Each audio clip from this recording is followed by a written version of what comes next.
Hello. Hi. Today we are making shrimp and chicken dumplings. Sure.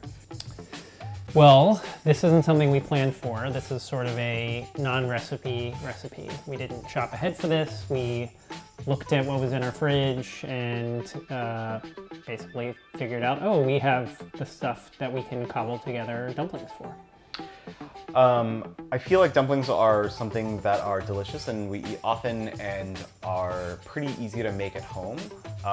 And you probably have enough ingredients at home to make some kind of dumpling. It's super flexible. I mean, you need some sort of ground meat. Shrimp, if you have it, you don't need it.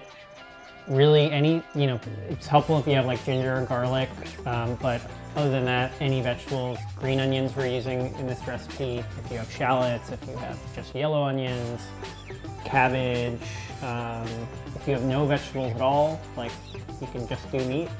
So it's pretty flexible. So the first step is I'm going to chop up the shrimp. And I've already got chopped here a bunch of green onions, I think about 3 green onions, 3 cloves of garlic, and maybe a 2-inch knob of ginger, all chopped up. Again, the ratios don't need to be exact because we're going to taste this before we finalize the filling. So really, whatever you've got in your pantry or cupboard, chop up these aromatics, and then we're going to toss them into the ground chicken. Here we have a pound of ground chicken. Again, you can use any ground meat, beef, pork, anything you have. You could use lentils, sure.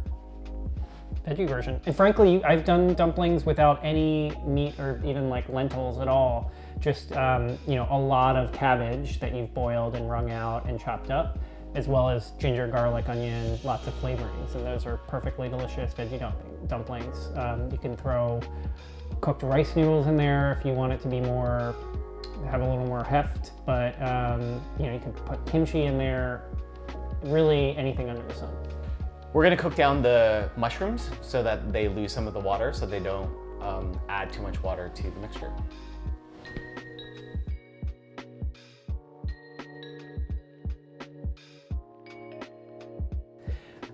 Now we're gonna add sesame oil, soy sauce, Chinese cooking wine, egg whites in place of eggs that we don't have, but you can add a lightly beaten egg, salt, ground white pepper, and cornstarch to bind it all together. So you want to mix all the wet ingredients together before you add the cornstarch. That'll tell you how much cornstarch you need. You basically want to add enough cornstarch so it doesn't look wet, so it keeps it nice and bound together. But leave all your ingredients out because we're going to first make a test patty to taste to see if we need to adjust any of the seasonings.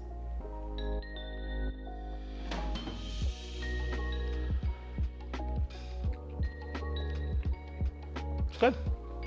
Because we didn't plan ahead for this, we don't have dumpling wrappers, so we're gonna actually try to make dumpling wrappers, which I've never done before, but all the recipes that we've read online are pretty simple.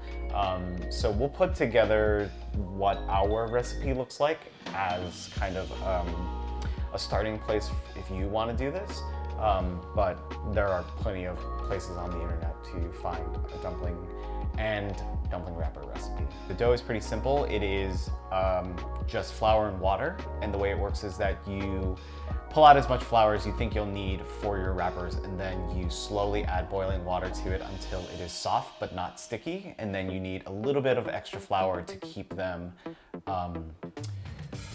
from not sticking to your working surface and your hands, and that's basically it. Yep, and then you let that rest for a couple hours before you roll it out into the wrappers.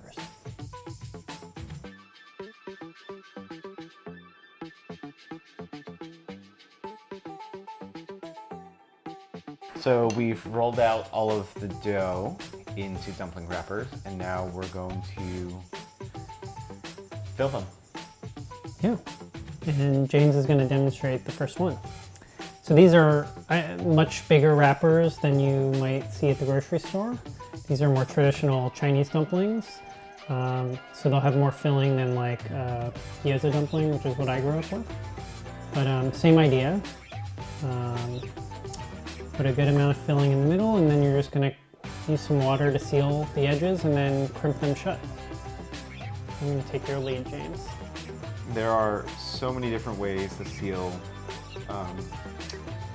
dumpling wrappers, but I like the way where you crimp in several different directions. Is this the right amount? Yeah. And because we are using homemade dough, I think that the wrappers will be irregular, and that's perfectly fine. And I'll work like this.